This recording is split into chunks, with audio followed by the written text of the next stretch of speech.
I think I just came. On this beat, had to go and get it in. Knock on your door, baby, come and let me in. I'm here to ride it out, so baby, settle in. I'll be your remedy. Bem, com muita honra e satisfação, a Rádio CPN, TV Além Paraíba Net, está recebendo via Skype um dos mais importantes e renomados advogados, professores de direito constitucional do país, presença constante nas grandes emissoras de televisão, Globo News, CNN, Band News e muitas outras que o convidam para seus conceitos e opiniões sobre fatos que estejam acontecendo no Brasil. E nós estamos vivendo um período extremamente turbulento por conta desta situação política polarizada que já deveria ter acabado ao término da eleição, mas que ainda perdura. Dr. Gustavo Sampaio, é um enorme prazer conversar com o senhor ao vivo, agradecê-lo por permitir-se encontrar um tempo para conversar conosco, e eu vou direto aí à primeira pergunta dentre as que pretendemos formular ao senhor. Recentemente, o Supremo Tribunal Federal deu início ao julgamento sobre o porte de maconha deixar de ser crime, o que está previsto na lei antidrogas vigente do Brasil. O também advogado, seu colega e presidente do Senado, o senador Rodrigo Pacheco, demonstrou alguma insatisfação com o Supremo ter ingressado nesta seara para discutir essa matéria, se libera ou não o porte da maconha para uso, dizendo que esta deveria ser uma atribuição do Congresso. Juristas, no entanto, afirmam que a morosidade do Congresso Nacional em se debruçar em várias leis polêmicas causa o que se chama de ativismo judicial. A população vai até o Poder Judiciário em busca da resolução de suas lides. Como é que o senhor analisa esse ponto, doutor? Bom dia. Bom dia, Dalmo. Bom dia a todos que acompanham a TV Além Paraíba e a Rádio CPN. Eu quero dizer que é motivo de muita satisfação falar a todos vocês, a seus ouvintes e a todos que nos assistem. Esse, Dauro, é um ponto fundamental para a nossa democracia, o exame dos limites atuacionais do Poder Judiciário no Brasil. Porque esse caso em especial que você cita chegou ao Supremo Tribunal Federal através de um recurso extraordinário, interposto de uma decisão do colegiado das câmaras recursais dos juizados especiais criminais em São Paulo. Tratou-se de um indivíduo que foi condenado pelo juizado especial criminal em 2 graus de jurisdição por portar maconha no interior de uma cela. Ele estava preso, detinha consigo a substância psicotrópica, cannabis sativa lineu, que é vulgarmente conhecida como maconha, para uso estritamente pessoal. E veio a ser condenado pelo Poder Judiciário em 2 graus de jurisdição. A Defensoria Pública do Estado de São Paulo, em sua defesa, interpôs um recurso extraordinário ao Supremo Tribunal Federal, alegando que o Poder Legislativo não teria autoridade para penalizar, para punir, para criminalizar o mero porte de substância psicotrópica em quantidade muito pequena, comprovadamente para fim de uso pessoal. Pois bem, esse assunto muito polêmico foi apreciado pelo Supremo Tribunal Federal e a Corte, por sua maioria, foi se encaminhando no sentido de que, de fato, o Poder Legislativo não tem autoridade para punir o indivíduo que porta maconha, exceto, claro, aquele que porta maconha para traficá-la, para vendê-la, para fornecer a outrem, mas que não pode punir aquele que porta maconha para fim de consumo pessoal. E aí nós tivemos esse pronunciamento do senador presidente da mais alta casa legislativa da República, exortando o Supremo Tribunal Federal a se conter nas suas funções institucionais, não substituindo, vamos dizer assim, o legislador. E nesse sentido, Dauro, eu devo dizer o seguinte: que a questão que está em jogo para os analistas do direito constitucional, e eu quero aqui falar a voz do direito, não propriamente a voz da política, não é se é bom ou se não é bom que a legislação penal reprima o consumo da maconha para fins pessoais. Entenda, eu, por exemplo, e digo isso não para emitir uma opinião pessoal, mas apenas para legitimar a crítica que pretendo fazer. Eu, por exemplo, entendo que uma política pública de saúde é muito mais eficaz contra as drogas do que propriamente a lei penal reprimindo. A lei penal antidrogas, que é a Lei 11.343, que é de 2006, que substituiu a Lei 6368, que era lá de 1976, ela só serviu historicamente, Dauro, para gerar morte de criminosos, que também têm família, morte de policiais que estão atuando na repressão, que deixam órfãos os seus filhos e esposas, morte de terceiros que acabam sendo alvejados por disparos de armas de fogo, morte generalizada e, acima de tudo, corrupção no aparato policial. A lei antidrogas é a maior fonte que há de corrupção no aparato policial. Encarcera milhares e milhares de brasileiros quando isso poderia ser resolvido de outra forma. Eu, como cidadão, acredito que uma política pública de saúde, como se fez com o cigarro comum, Hollywood, Free, ela é muito mais eficaz. Veja, a minha geração era uma geração de fumantes. Hoje, praticamente, os jovens não fumam. Por quê? Por uma competente política de saúde. Mas a questão, Dauro, por que eu fiz esse longo parêntese? Você deve se questionar. A questão é, isso deve ser decidido pelo Poder Judiciário ou pelo Poder Legislativo?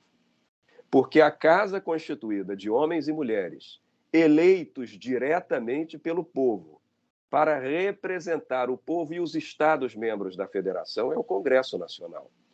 O Congresso se divide em duas grandes casas, a Câmara dos Deputados, que representa o povo, e o Senado, que representa os Estados da Federação. O Supremo Tribunal Federal, por mais que seja constituído de 11 homens e mulheres ilustríssimos, pessoas dotadas de notável saber, como diz a Constituição, é uma casa judiciária, não é uma casa constituída de homens e mulheres eleitos pelo povo para fazer escolhas legislativas. A quem compete legislar em matéria de direito penal? Ao Congresso Nacional, diz o artigo 22 da Constituição da República, a União Federal através do Congresso Nacional. Então, esse é o ponto polêmico atual na análise do Supremo Tribunal Federal. Você citou essa decisão, mas nós poderíamos citar inúmeras outras. Muitas vezes o Supremo Tribunal, não vou dizer que sem boas intenções, com boas intenções, querendo melhorar a República, tem tomado decisões que vão muito além das suas competências constitucionais.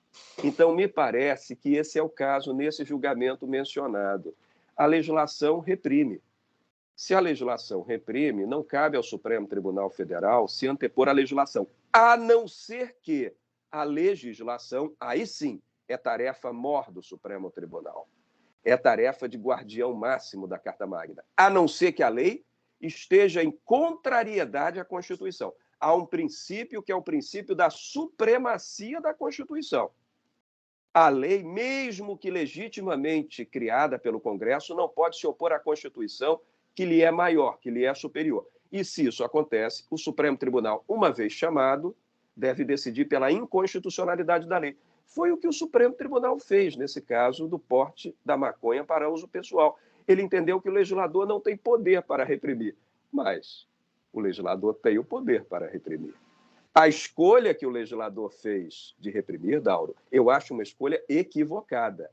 Mas quem tem que decidir isso são nossos representantes, deputados e senadores. Então, eu acho que, em alguma medida, assiste razão a Sua Excelência, o presidente do Senado Federal, Rodrigo Pacheco, que é um grande jurista também, é um homem ilustrado no campo do direito, quando exorta o Supremo Tribunal a se conter mais nos limites das suas competências constitucionais. Nós vimos ontem, dia 22 de agosto, formar a maioria também para a implantação da figura do juiz de garantias, que seria, em última análise, não seria o juiz, seria o juiz que julgaria o caso, mas não seria o juiz que faria a instrução, a coleta de provas, depoimentos, perícias. Este seria um juiz. Depois, um juiz de garantias iria apenas limitar-se a sentenças, recursos enfim, a finalização do feito processual. Nós sabemos que a grande maioria das comarcas do Brasil tem um juiz apenas. Em algumas delas, há juízes cooperadores que falam em processos de 2 ou 3 comarcas. Como é que o senhor vê a figura do juízo de garantias, ainda que o Supremo tenha entendido que eles têm 1 ano para serem efetivamente implantados num país onde faltam juízes? Defesa a quem merece defesa nos limites da sua atuação. Aqui eu vou defender o Supremo Tribunal Federal. Antes eu fiz uma crítica, aqui eu faço uma defesa. Por quê? O Supremo Tribunal Federal, não foi isso que você disse, mas muito se ouve falar, o Supremo Tribunal Federal não está criando a figura do juiz de garantias. Ele não criou absolutamente nada. A figura do juiz de garantias é uma figura criada por lei federal, por quem tem competência para criar a lei, que é o Congresso Nacional. E ela veio, Dauro, em 2019, no chamado pacote anticrime, que foi um conjunto de leis federais para criar novos mecanismos de combate à criminalidade organizada. Ela recebeu a sanção do então presidente da República, Jair Bolsonaro, em 2019, no mês de dezembro. Já no mês de janeiro de 2020, o Supremo Tribunal foi chamado a decidir sobre a constitucionalidade do juiz de garantias e o então ministro relator decidiu pela suspensão da eficácia da lei até que o Supremo Tribunal fizesse um julgamento definitivo. Esse julgamento aconteceu agora e terminou na quarta-feira, dia 23, faltando só o voto da ministra presidente Rosa Weber. O Supremo Tribunal não criou o juiz de garantias, ele decidiu que a criação do legislador está de acordo com a Constituição, que o legislador tem esse poder. O que é o juiz de garantias, em verdade? É uma nova figura judicial que não vai atuar no processo penal. No processo penal, que se inicia com um ato chamado recebimento da denúncia. Denúncia é uma peça oferecida pelo Ministério Público, pelo promotor de justiça na área estadual ou pelo procurador da República na área federal.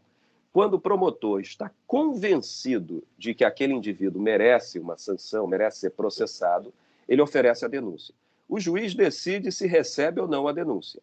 Se ele decidir que recebe a denúncia, o juiz determina a instauração da ação penal, que tem seu transcurso regular, acompanhado tudo que se tem que acompanhar, com depoimento das testemunhas de defesa, acusação, devido processo legal, contraditório, ampla defesa, até o julgamento do mérito com a sentença. Nessa fase, o juiz de garantias não atua, nem para receber a denúncia. O juiz de garantias atua em fase preliminar durante as investigações. Por que, Dauro? Para concluir. Durante as investigações, nem sempre o delegado de polícia e o próprio promotor de justiça podem tomar certas medidas. Por exemplo, o delegado de polícia, quando ele determina a prisão de alguém em flagrante delito, ele pode prender em flagrante delito, mas o auto de prisão em flagrante tem que ser submetido ao controle do juiz. Quando o delegado entende que aquela pessoa que está sendo investigada, que ainda não foi julgada nem processada, ela ameaça a testemunha com seu poder político, com seu poder econômico, ela ameaça a instrução processual penal ou ela põe em comprometimento à ordem pública, o delegado entende que ela tem que ser preventivamente presa. Mas ele não pode decidir pela prisão preventiva, ele tem que pedir ao Poder Judiciário, através de uma representação própria, que o Poder Judiciário ordene a prisão preventiva. Essas medidas chamadas cautelares, Dauro, é que serão julgadas pelo juiz das garantias. Até mesmo uma busca e apreensão. Digamos que o Ministério Público precise, ou o delegado de polícia, de uma busca e apreensão para instruir os autos do procedimento de investigação. Não há processo penal ainda nesse caso. Quem vai julgar essa busca e apreensão? O juiz das garantias. E essa figura não é uma criação do direito brasileiro, não. Ela existe em muitos lugares do mundo civilizado, do mundo democrático. Na França, por exemplo, há o chamado juiz das liberdades e da detenção, que é, inclusive, um precedente do qual nós extraímos o nosso novo juiz de garantias. O Supremo Tribunal, então, apenas reconheceu pela constitucionalidade dessa figura e fixou um prazo de 1 ano renovável por mais um, por quê? Porque o Poder Judiciário não tem a estrutura para a implantação disso. Então, essa estrutura tem que ser implantada agora, no decurso desses meses, novos concursos têm que ser realizados, recrutando mais magistrados, para que o Brasil tenha condições de implantar essa figura nova. Doutor, nós estamos vivendo um país ainda polarizado em razão da toda a questão política, direita e esquerda.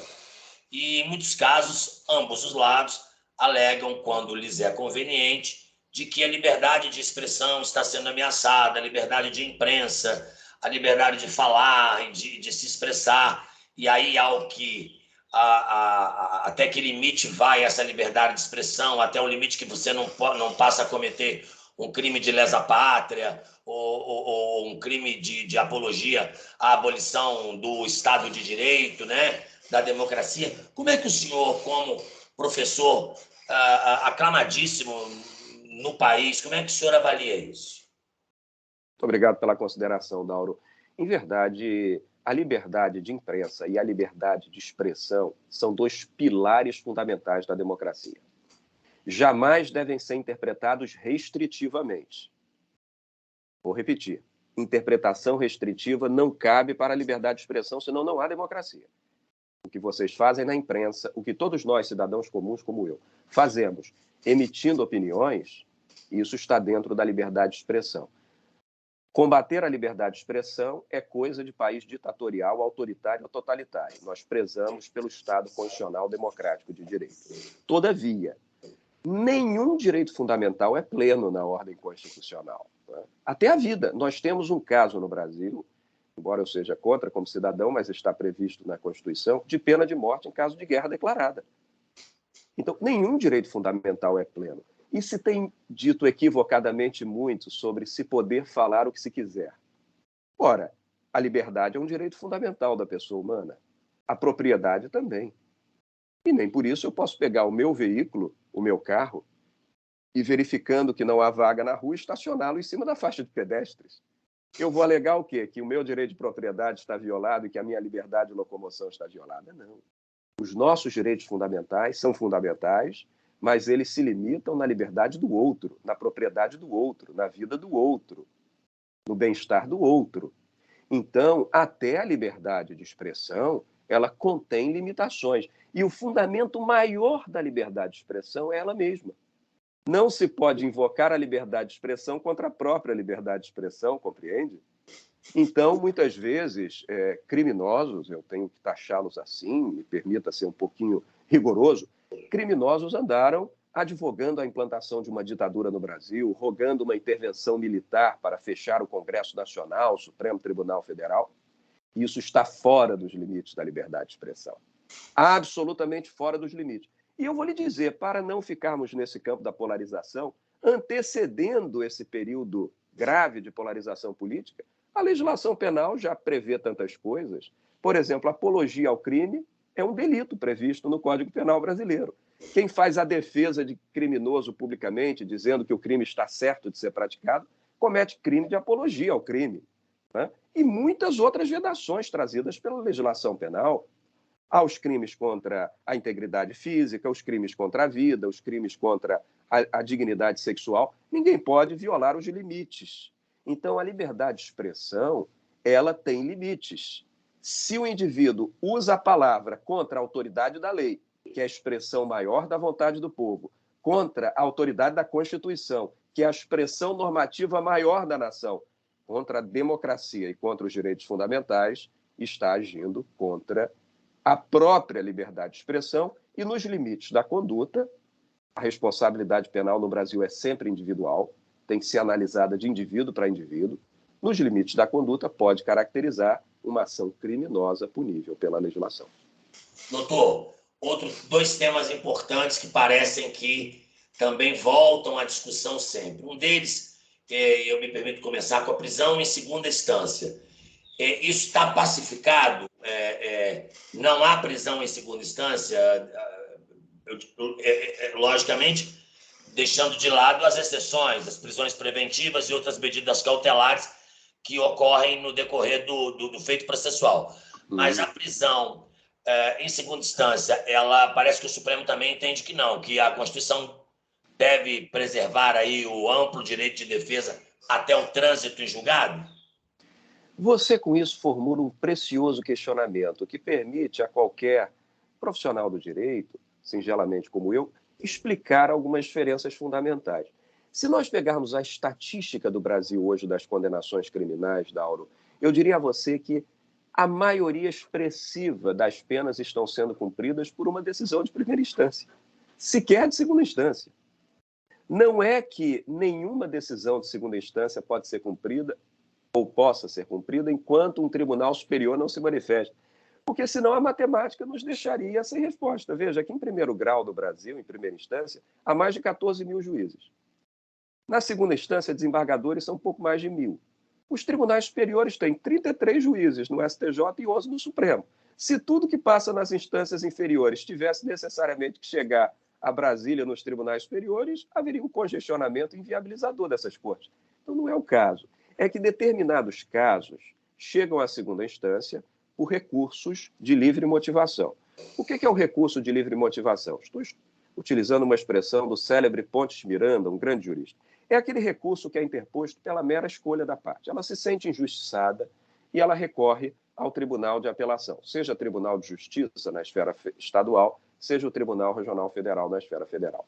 Acontece que, dessas decisões de segunda instância, diz a Constituição do Brasil, nos artigos 102 e 105, quando há uma violação expressa à norma constitucional ou uma violação expressa à norma legal, cabe recurso extraordinário ao Supremo Tribunal ou recurso especial ao Superior Tribunal de Justiça.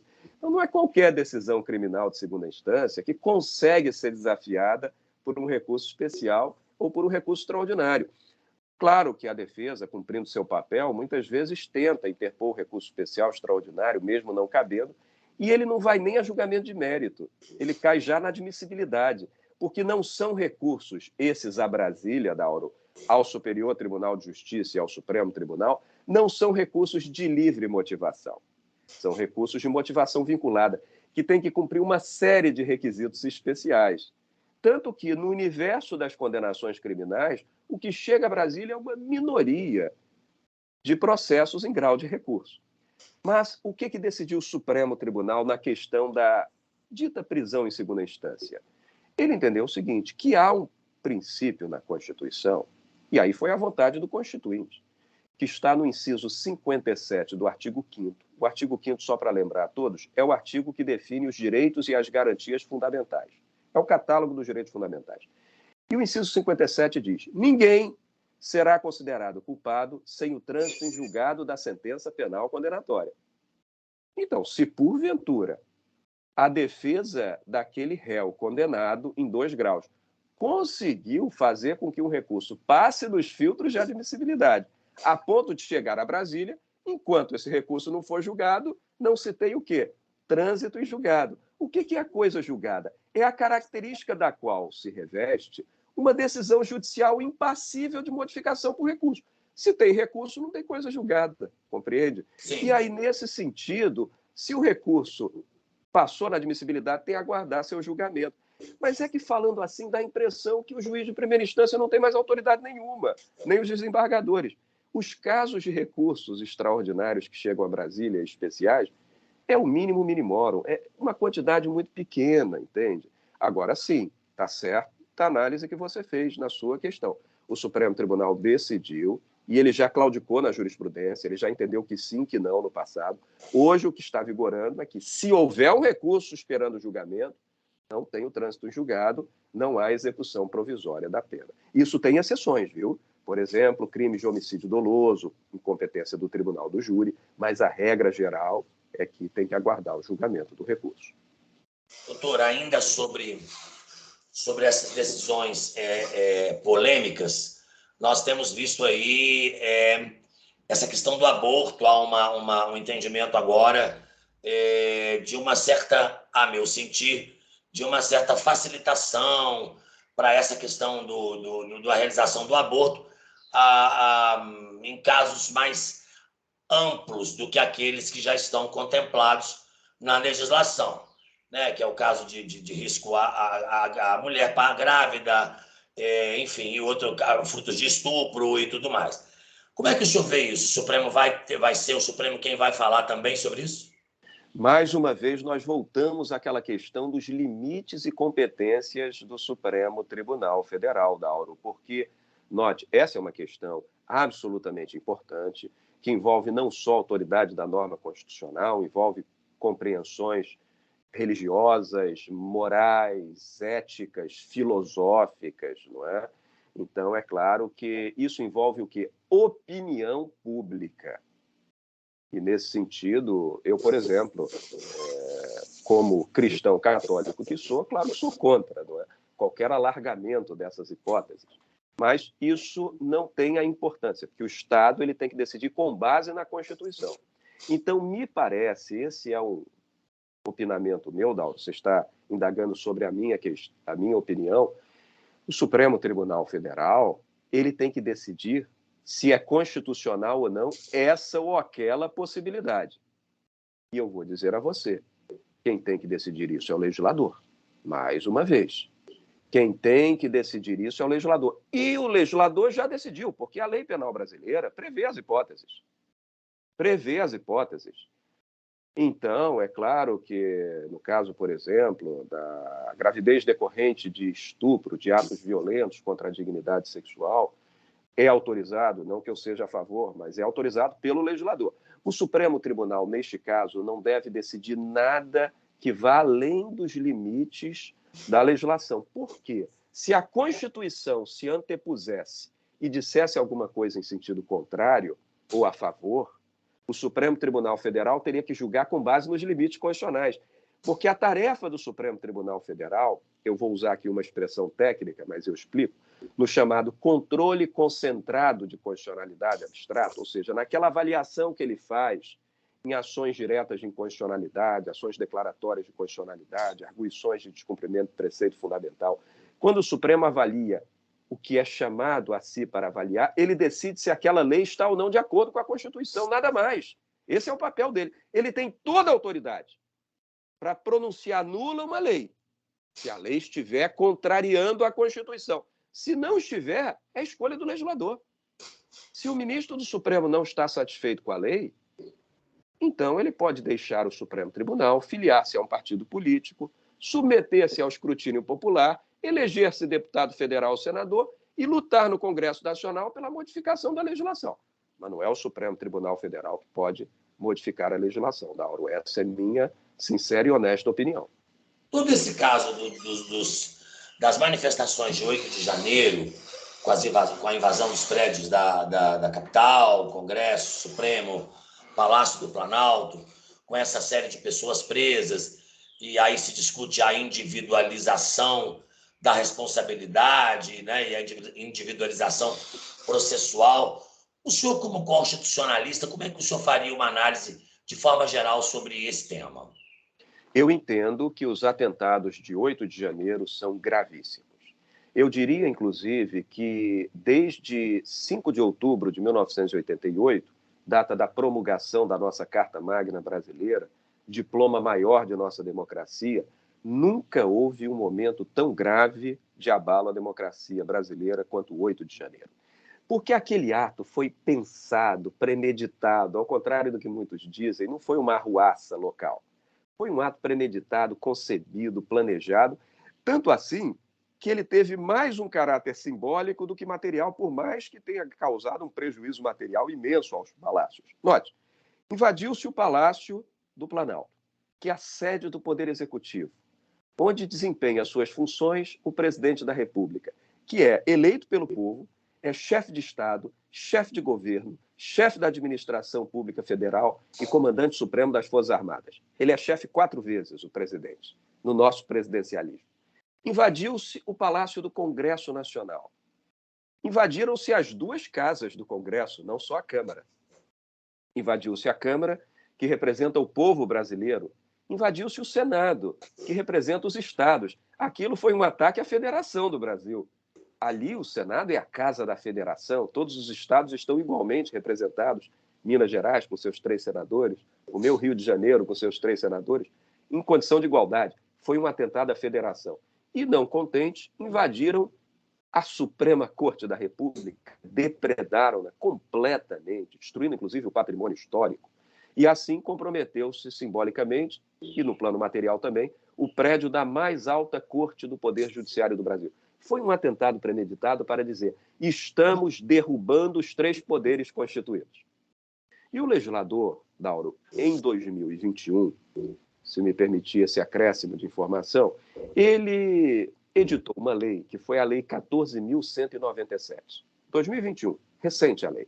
Essa lei revogou a antiga Lei de Segurança Nacional, recorda-se? A Lei 7.170, lá de 1983. Essa lei nova estabeleceu um novo título no Código Penal brasileiro, abrindo ali o repertório dos crimes contra o Estado Democrático de Direito. E previu ali, dentre muitos outros, 2 crimes que eu tenho que salientar aqui. O que está no artigo 359-M do Código Penal, que é chamado crime de abolição violenta do Estado Democrático de Direito, punível com pena de 4 a 8 anos de reclusão.